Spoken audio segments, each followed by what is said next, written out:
Hello, everybody. Welcome back to Terrace Talk. Norwich City on their travels again this weekend. They travel to Turf Moor to face Burnley. Both sides winless in the Premier League, both looking to jumpstart their respective campaigns. We're going to do Terrace Talk a little bit differently this week. So as you can see, I'm joined by Burnley FC reporter for the Burnley Express, Chris Boden.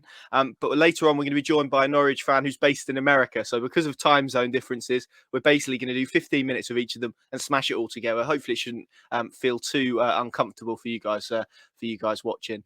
Chris, how are you first and foremost? It's been an interesting start to the season for Burnley. Obviously, the headline is kind of no victory. Is that kind of an underperformance on that part, or do you think their league table position is a little bit false at this stage? Well, I would never say your position's false, but I think in terms of the performances, you've probably seen the table in terms of points dropped from winning positions, and Burnley have dropped 10. I think it's the most in the Premier League so far, and they could have nicked all three on Saturday at Leicester. Probably a Leicester equaliser was almost inevitable in the end, the way they dropped off and sat back second half. But unfortunate not to win it. Just if Castagna doesn't step up, incredible presence of mind, really. When the ball comes in the box and he just steps up, and Wood's like a shoulder or a foot offside when he heads home, and that would have been all 3 points. But opening day, they led until sort of 15 minutes or so to go against Brighton. They'd absolutely dominated the first hour. They scored the goal, they'd hit the bar, they'd hit the post. Just couldn't take their chances. And Brighton, at that stage of affairs, before the window closed, Burnley had no real sort of options to turn to on the bench. Brighton made a couple of changes and bang bang went away with a 2-1 win. But same situation at Liverpool. They were well in the game, 1-0 down, 20 minutes to go.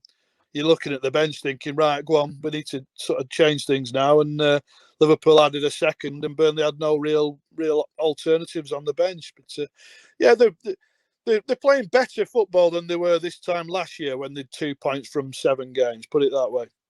It is interesting because it doesn't seem to be. It doesn't seem to phase Burnley in the way that like it does Norwich. I know we're kind of speaking off camera, and there's a lot of context behind Norwich's sort of 16 defeats, and that's probably why there's a little bit more fan unrest from a Norwich perspective. But Burnley seem to start seasons or have runs within seasons that are quite poor and always seem to get themselves out of it. What is kind of the secret to that, do you feel? I'm asking that from a Norwich perspective, of course. Yeah, it's very much. I remember Sean Dyche coming into the club and sort of you're going back late October, early November 2012. And, after a decent start, they sort of tailed away. And it was, I don't know if you remember, there was a really mad championship season where sort of the entire bottom half of the table was in threat of relegation at one stage. And I think Burnley got down to the last 2 or 3 games and we're only 4 points clear of the drop. And Sean Dyche had taken a lot of stick from the Burnley fans who sort of were wondering at that time, is this a good fit? Is he the right guy? And I always remember him. He just, the calm he showed then, he never gets carried away when things are going well, and he never gets too down, when things aren't. And he's sort of always adamant that, it's not a couple of details here and there, and things will be all right. But just sort of you've got to be, a sailor has to be calm, sort of guide your way through the seas, sort of thing. And when things get choppy, otherwise, things are going to go pear-shaped. And he's had, I was saying to you off camera, Burnley went 10 games without winning after the first promotion to the Premier League in 2014-15. Won the 11th and 12th back to back, and had a bit of a mini recovery, really, but ultimately went down, but weren't that far away. And as we're saying, they've had sticky starts. The season they were in the Europa League, they at the halfway stage, 19 games in, 12 points, which is just staggering, really. Bottom 3, they were 18th. They just lost 5-1 at home to Everton on Boxing Day, and stayed up with 3 games to spare. went 8 games unbeaten. So it can be done. Last season, 2 points from 7 games, stayed up with 11 points to spare. This season, 2 points from 6 games so far, and that's still, I don't like, sort of talking about the 16 games, the successive defeats. I don't like going back over, spanning different seasons, because it's been and gone. Norwich got relegated, crack on, clean slate, start again. They've lost 6 on the spin, and because if you go back, Burnley haven't won in 9 Premier League games, for example. But the last 3 games of last season were when they'd secured the safety, and you sort of automatically lose an extra couple of percent off your performances. Then you can semi-relax, sort of thing. But no, I won't get too overly concerned for either side. Yeah, they just need to start picking up. I say my Premier League guideline is point per game. 38 points keeps you up. So if you can sort of stay around par, then you're not too far off. Does that context of kind of the different runs that Burnley have been on, the fact, as you mentioned there, they've been in these positions before and managed to get themselves out of it, does that just sort of calm the fan base down when they do have a start like this in kind of the opening 6 games and they fail to win a game? It all feels quite calm at Burnley anyway, unless you're going to tell me otherwise. Yeah, I think you still get that unrest among supporters, and you still get that anxiety, and it's only natural. You don't want to be at the wrong end of the table. You want to be quite comfortable and you're looking up, rather than sort of over your shoulder or looking up at the rest of the league, as it were. But I think there's a trust in the players. There's a trust in the manager. Like they say, based on in the past that they have never let the fans down, the club down. They've always dug their way out of these situations. Like I was saying, the season they qualified for the Europa League and finished 7th. I think they hit 7th, match day 10 in October, and never dropped below 7th place that season, even though around December, January time, they went 11 games without a win. So, you have these tricky runs, and you're going to find a way out of them sooner or later. It's just the quicker you do that, the better. There's probably a question that Norwich fans will want to know watching this, because Norwich as a club have been able to do it in basically a decade, have more than one season at a time in the Premier League. So how have Burnley done it? How do they do it in order to... I know you can't ever really become an established Premier League club, but Burnley are as close to that as you can get at the moment. What sort of tips would you give to a side like Norwich, who are hoping to, in many ways, replicate what they've done in this league?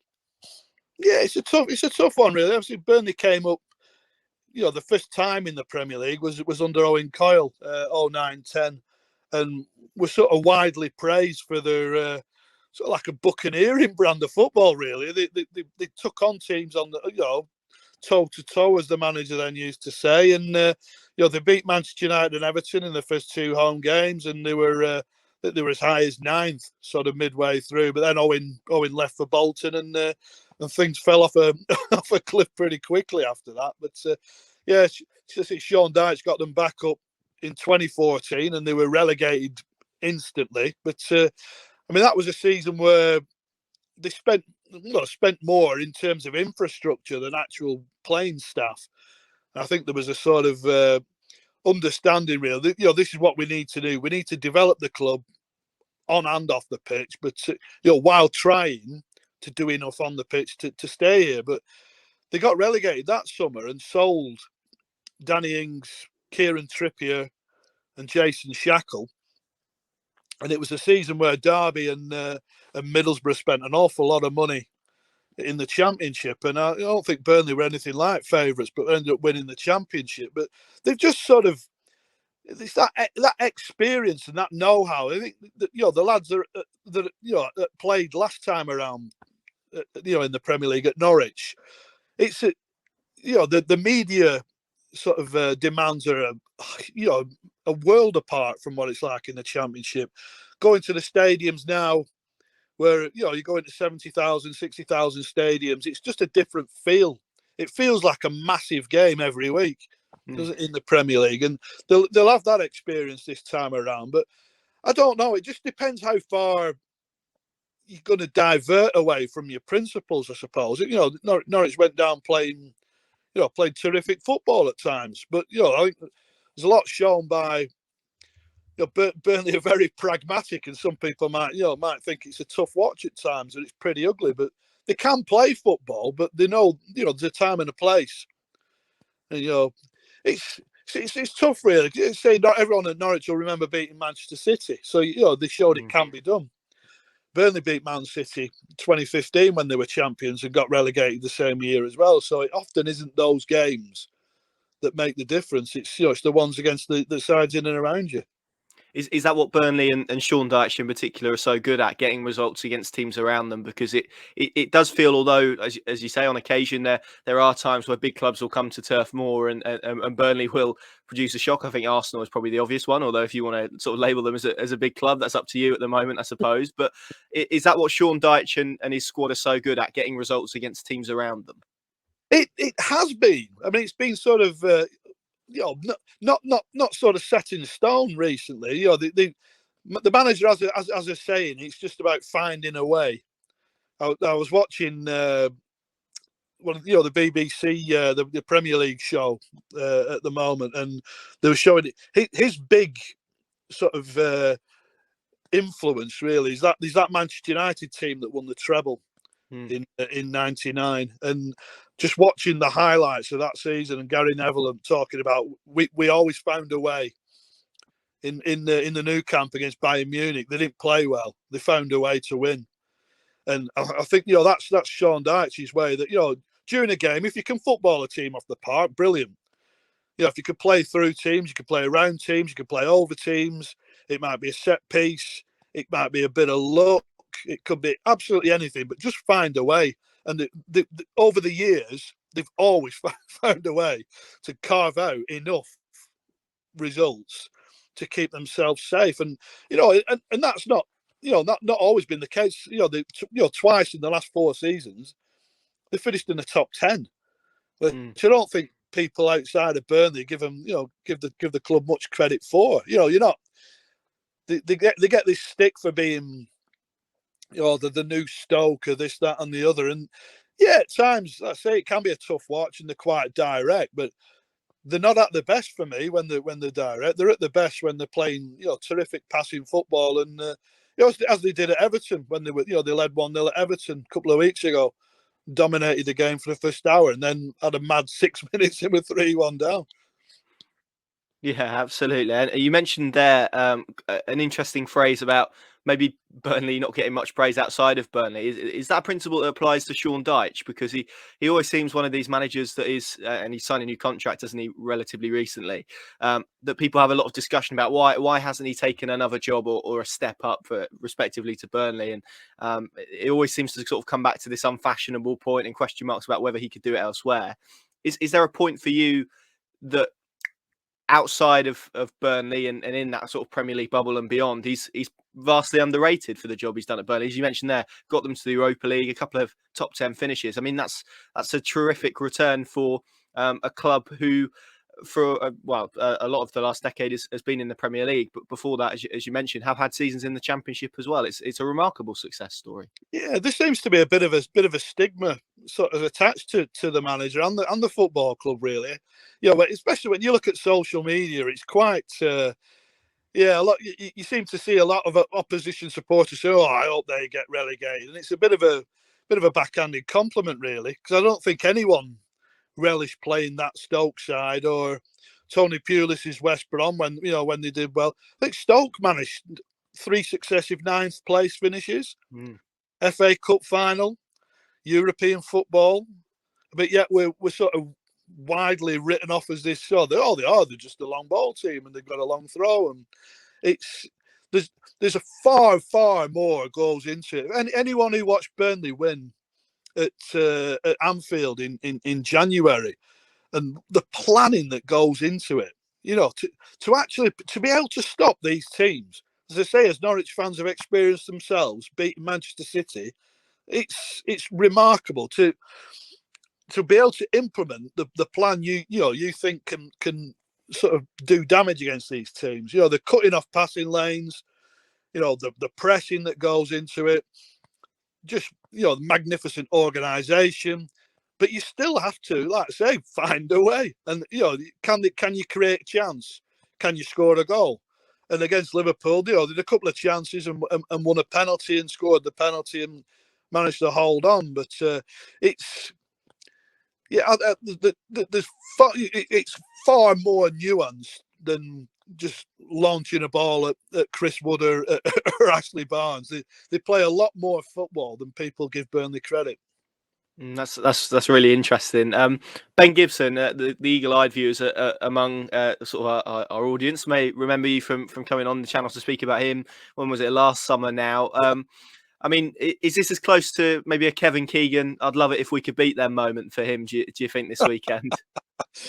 I imagine so. Like I say, I probably said to you at the time, I found him to be, an ultimate professional. Yeah. He was a diamond of a lad, and it just didn't happen for one reason or other. But similar situation. We've got Burnley have signed Nathan Collins from Stoke over the summer. Only difference is, he's less experienced. Ben Gibson had been in the England squad. I think he was on the bench for the two apiece at Hampden, wasn't he, for England when Harry Kane scored that late equaliser. So Nathan Collins is just breaking into the Ireland squad, and I think he understands that he's going to be understudy for probably for the rest of the season.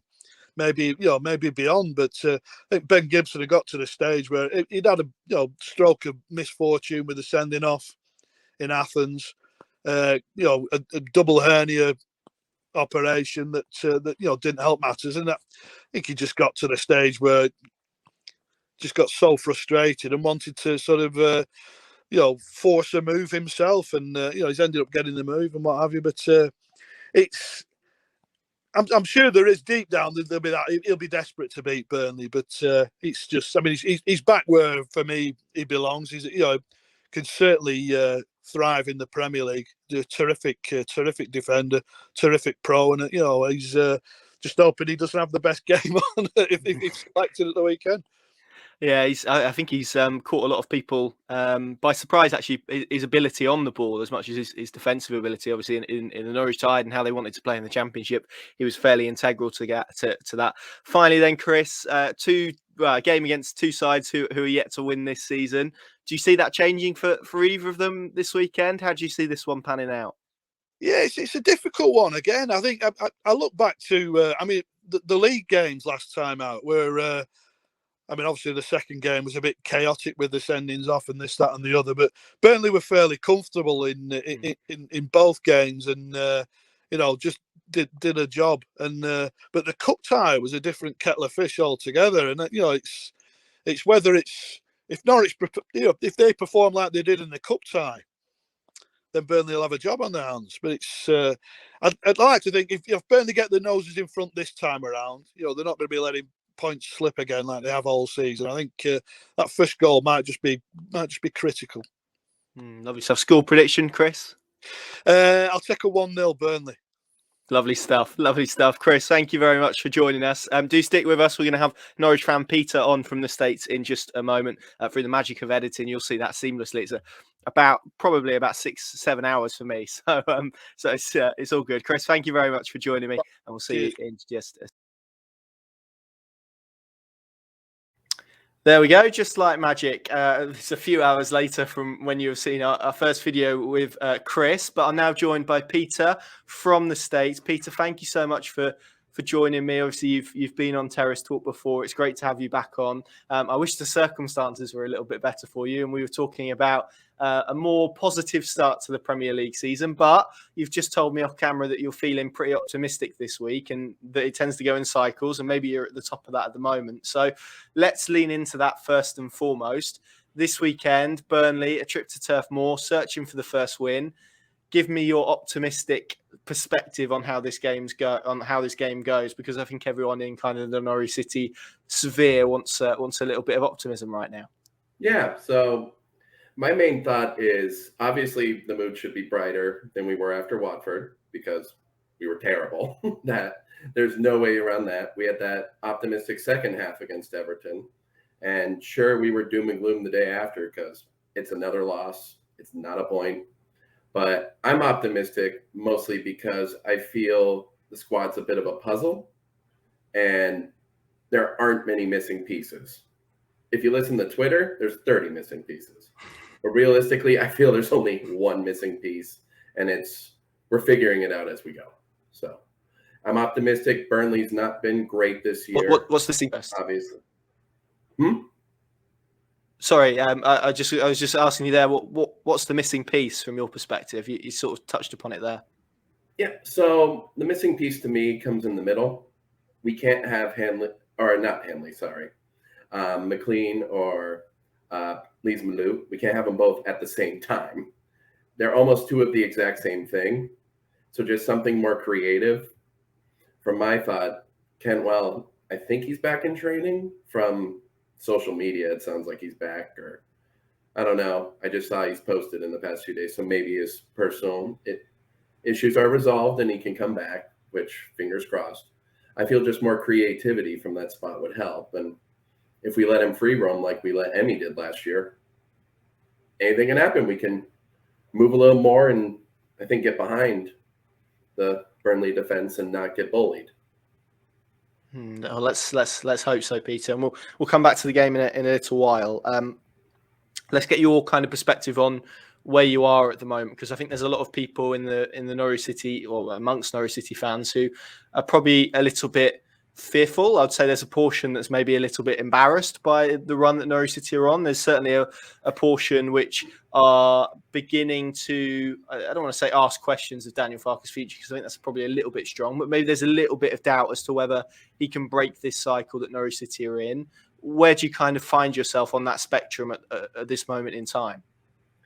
I definitely have minor concerns because just the last time around, we would always try and break the trend of negative results. We'd get a win, a good draw, and we never built on that momentum. So obviously there's concern there. Given our current run, I largely ignore our first four. I feel we should have a point or two from it, but we're not in control of that. So things like VAR took those away. Watford was a sitter. We were terrible, as I said. And Everton was another situation where we played better than the scoreline says. So I'm not overly worried. It's more, can we buck the trend of losing and continue that? It's not so much get the win, it's what comes next that I'm worried about. An interesting question that I've been thinking a little bit about this week, and I'm sure people watching this video in the comments will have their own view as well. If Norwich City weren't on a 16 game, obviously there's a title winning championship season, a whole lot of context between that record. But say they'd won their final game in the Premier League last time, and this was purely a 6-game defeat, as you mentioned there, the context around the opening 4 games.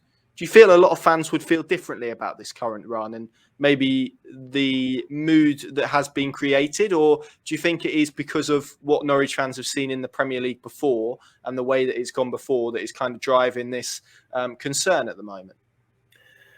I think even if we had a win somewhere in the streak, people would still have the same opinion at this point. If we had the same where we're at now, 0-6, no draws, no points, 2 goals, people would have the same narrative. It's because the whole season carried on without there were few signs of promise.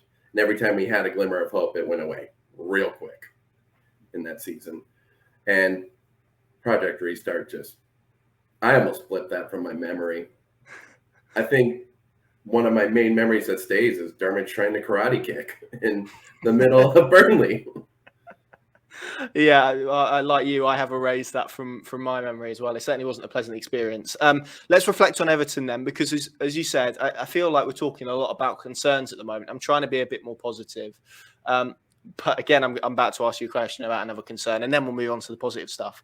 As much as we're going to talk about an improved performance, particularly probably the spell just before half-time and probably for large portions of the second half at Goodison Park, is the major issue that Norwich City were unable to convert that into clear-cut chances and certainly goals and Everton, who had a lot of players out, who defended relatively easily against Norwich, were then able to go and kill the game off with a second goal at that point, because I've kind of described it this week as Norwich were in the game, but it never really felt like they were going to get back in the game. So how much of a concern is that, the fact that Norwich were competitive in that Everton game? As you mentioned earlier on, they were on top, but ultimately they still lost 2-0 to a side that looked like really they kept them at kind of arm's length.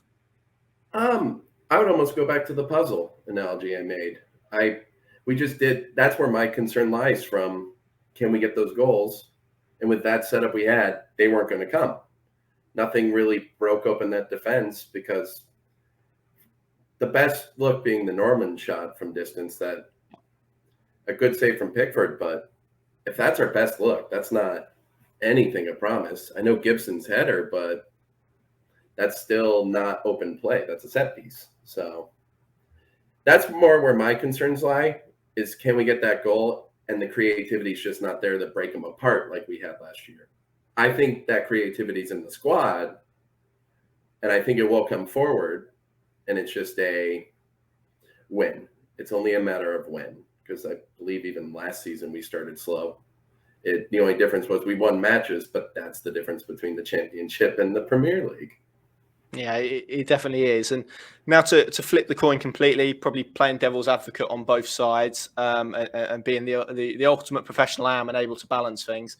The Norwich performance in the second half was positive. They, as you said, Ben Gibson missed that header, which probably should have connected with, which would have made it 1-1, and maybe the game does turn then. And it does only take a moment, doesn't it, for games to turn and seasons to turn, and maybe that's what Norwich City need. But how much positivity do you think Daniel Farke can take from that period within that game, which was 30 minutes? I think the vast majority, maybe with the exception of Watford and Manchester City, Norwich City have had a decent spell in games and have largely competed for portions of games, even if the scoreline don't reflect that. So if you're Daniel Farke, that's kind of the positivity that you have to cling on to at the moment, isn't it? And as you said there, about finding the right pieces that fit together to produce a formula that can convert those performances or portions of performances into firstly 90-minute performances and then results. Oh, I absolutely agree with you there. He has to take that as kind of the momentum and go, these are the positives, look what worked well, and we can kind of diagnose what went wrong even as fans. The second goal was a complete mistake. It was, and it just changed the whole tide. But up until that point, we had good opportunity to get that goal to tie. We did. It never happened, and we've addressed that already. But if we take those positives, sell them, remind the players of the positives. Kenny's he's a professional. He'll get past his mistake. He will. It's just part of it to move forward from it. We need to focus on the positives and remind ourselves of, we have these positive runs. We can't sit and stay negative the whole time. We need to move on. Yeah, absolutely. And whilst we're on kind of positive notes, Markus Norman, his second start for Norwich City, obviously recorded an assist against Watford, which was probably the first real bit of service we've seen, maybe the exception of a Cantwell pass against Liverpool, that Pukki's had this season, and obviously converted that. His performance last week was probably more impressive.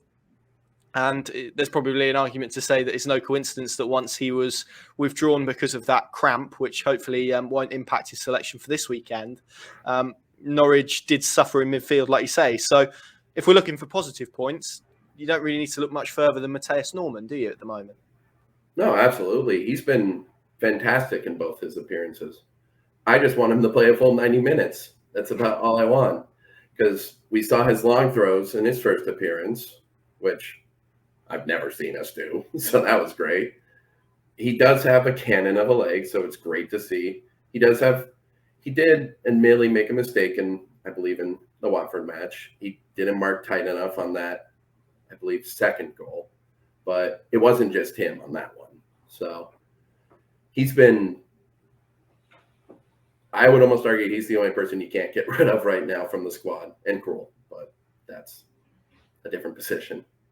Well, I was going to say, you mentioned Norwich City's midfield. I think that for a lot of people has been an issue this season. We've seen a lot of changes in there from Daniel Farke, and he seems to be the only one at the moment that has a real claim, as you say there, to be involved in that if Norwich are to persist with a midfield three, and I'll ask you about that in a moment. But let's say Daniel Farke does stick with the three this weekend. The one nailed on, providing he's obviously fit to play, is Markus Norman at the moment, isn't it?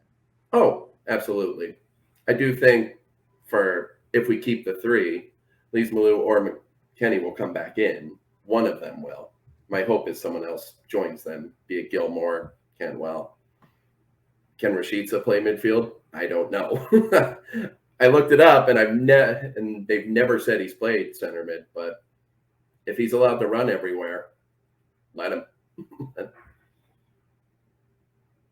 That would be an interesting experiment if Daniel Farke was heading that direction. He, of course, was not him personally, but his partner has given birth to their second child this week. So hopefully he can get a goal at Burnley, and we'll see the old baby rocking celebration. I think we want to see that. I don't think Norwich have done that since I've got an Aaron Wilbraham goal at Leicester in the top of my head, but I may be wrong. I'm sure someone will correct me in the comments. The formation then, we saw Daniel Farke go to a 3 against Liverpool in the Cup. He felt that gave them a little bit more solidity. They obviously lost 3-0, but as we've kind of been discussing, that was largely individual errors. Last weekend as well, you could argue were individual errors. Obviously, Kabak given the penalty away, which was probably a bit of a naive swing, to be honest, on Alan. And then obviously Kenny McLean's mistake that led to the second goal. So Daniel Farke clearly doesn't feel it's a formation issue at the moment. But that being said, he has changed from kind of the 4-3-3 that he began the season with to a 3 at the back. So is now the time for him and Norwich to stick with that formation and go with it, irrespective of the results? Because it feels like this chopping and changing could do more harm than good, certainly in the long term this season. I would agree. I think we need to stick to something. I'm a fan of the 3 at the back, personally, because solidity does begin with the defense. I know a lot of fans want the 4-2-3-1 back, but we gave up so many goals last time. What's the difference? There's still the perception that Grant Henley's slow. He can't run on the counters, even though I love my most absurd little stat I know is he and Mbappe had the same exact top speed at the Euros. So he's not slow. But I guess I don't understand why we have this obsession to revert to something that didn't work last time. 3 at the back, to me, brings the solidity, and I think we should stick with it. If we want to change the strikers to 1 striker, 4 midfielders, so be it. But I don't personally see a workaround for 5 defenders and just having the left back, right back play more forward and be more aggressive. Is there an argument that this weekend would be a good moment for Daniel Farke to go back to a 4 if need be? Again, playing devil's advocate, Burnley are a side that are really physical, really direct. They use the wide areas really well. And you look at the numerical advantage that they would get if they did play that 4-4-2 that Sean Dyche has pretty much made his own at Burnley, hasn't he? Mm-hmm. But is there an argument to say this weekend could be a chance for Daniel Farke to go back to a 4-3-3? Is that fair to say, given Burnley's strengths? Or I think it would be worthwhile to try. Do you even bear in mind anything? No, go ahead. Sorry, you cut out a little there, so I thought you were done. But no, I think there is an opportunity to give it a go. I just remember the last few times we played them, things like set pieces killed us, and Chris Wood is just a nightmare in our brain when we play them. So could we mark him with 4 at the back? Yeah. We could. It's just who's going to do that role, and if it's Kabak, if it's Grant, great. I think it's worth a try because we could push forward a little more with that, and kind of keep the pressure in their end. Tarkowski and me are getting older. It's pretty much the same squad as 2 years ago, except for I know they brought in 1 talented defender, and I think he got hurt. So he won't even be there. So if we can try, and it's worth a shot. This is certainly a matchup we can try. It's going to be really interesting to see how Daniel Farke approaches it all. As you said, hopefully Todd Cantwell comes back into the fold, and maybe that does give Norwich a different option to try something new, and we'll see how that goes. You mentioned kind of the creativity in the squad. Where do you think that is at the moment for Norwich City, and which is the best formation for you to really utilise that? I guess we're probably thinking of players like Milo Rashica, Christos Scholes, Todd Cantwell, players like that. I'm thinking a lot of Rashica and Cantwell. Zolis is a little young. He's still inexperienced, as we know, with like the penalty moment and things like that.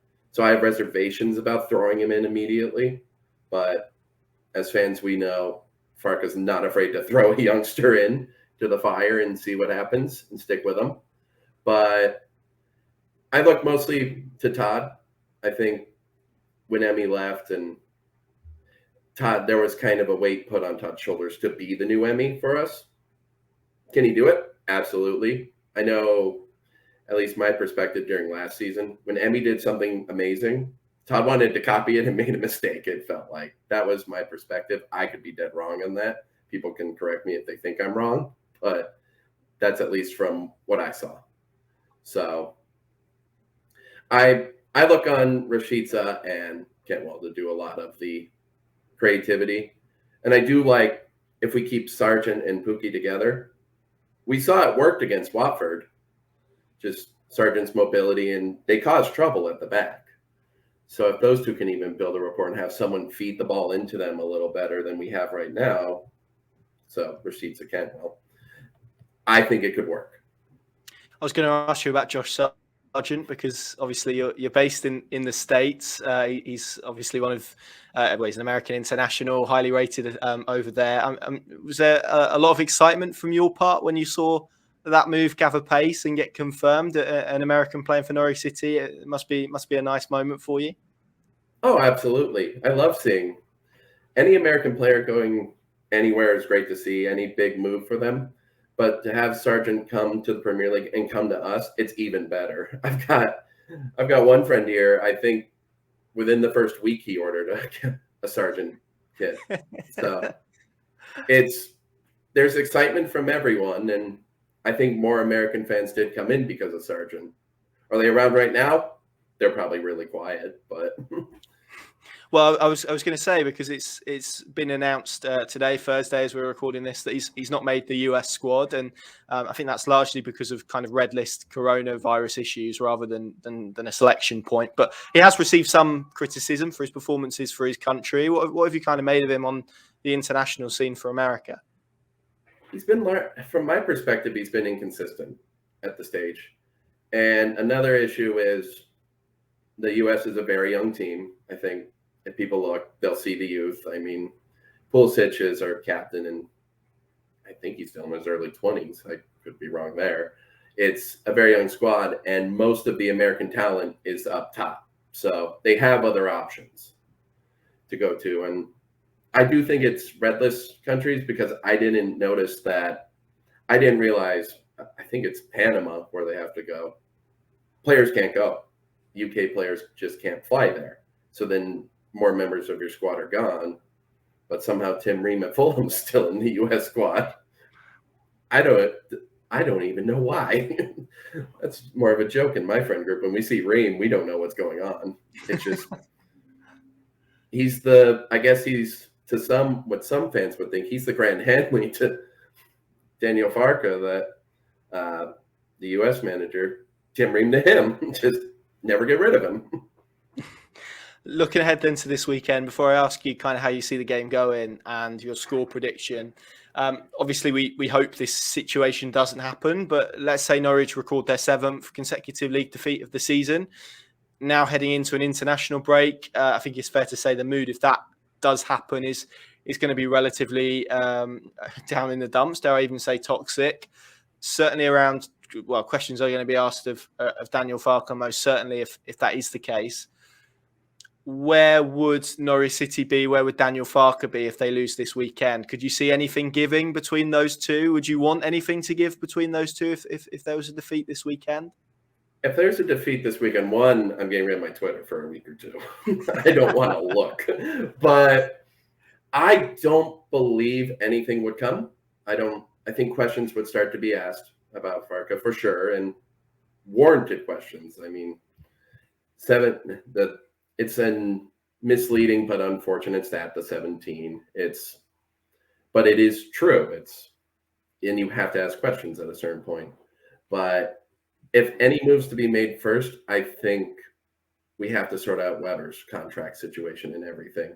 Because if, let's say, he leaves and a new director comes in, why would you have Weber bring in a new head coach if a new director's coming in? Because if they don't have the same philosophy, then we're jumping through managers over and over. And continuity is what we need.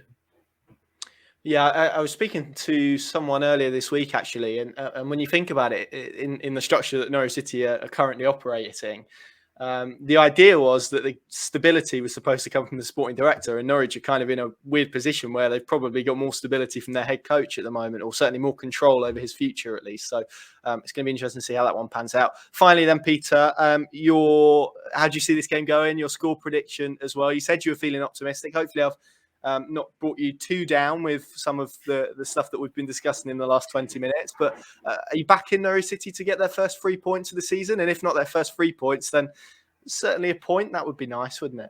Do I have to be realistic? Well, I tell you what usually happens. We usually get a head and heart prediction. So I'm open to doing one of those if that makes life easier for you. All right. I'll do my heart first because this one I know. Because this match to me feels a lot like the Bristol match last year, where sure we were winning, but it wasn't really pretty. None of the wins were straightforward. We had to rescue a win at Rotherham, things like that. My heart tells me we're going to jump right out the gate, get 2 early goals, 3-1 win. Oh, I love that, Peter. The exact same thing as Bristol. But my head, it's not going to be easy. It's Burnley. You don't like going to Turf Moor. No one does. I've got 1-1. I think no matter what, we get a point. I hope my heart's right.